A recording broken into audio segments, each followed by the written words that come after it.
Արարատ լեռն է, ինքնության խորհրդանիշը, դուք դրա դեմ արշավ եք սկսել, դուք դրա դեմ արշավ եք սկսել, վերադարձեք պետություն, խնդրում եմ, դուք պիտի որոշեք ես պետությունից դուրս եմ թե չէ, դուք ով եք որ որոշեք ես պետությունից դուրս եմ թե չէ, դուք վերադարձեք պետություն Ադրբեջանից,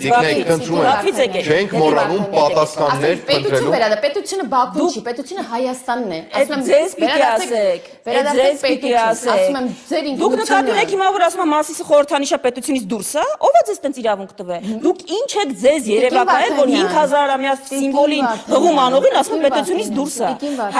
Մասիս սարը Հայաստանի Հանրապետության ազգի չէ, ամենաճանաչված սիմվոլն է, հիմա դուք ձեզ ինչ եք երևակայել, որ ասում եք ով որ տենց է ասում, պետությունից դուրս է, պետությունը դուք եք, խնդիրը մեր խորհրդանիշերի դեմ իրականացվող արշավն է, խնդիրը Արագածի եւ Արարատի հակադրությունն է, խնդիրը այն է, որ Գևորգ Բակոյանը իշխող ներկայացուցիչներ ասում են, որ եթե դուք դա հիշում եք, դա տարածքային պահանջ է նկատվում Թուրքիայի կողմից, բա լավ կլիներ իրանք էլ խուստուփ բանանեն, այսինքն չնկատել, որ սա արշավ է ու արշավի տարեու այսպես չգիտեմ էլ մանկապարտեզի բացատրությունը կնիքը փոքրացրել են, Արարատը դրա համար են քանի Արարատն էլ փոքրացնեիք կնիքի վրա։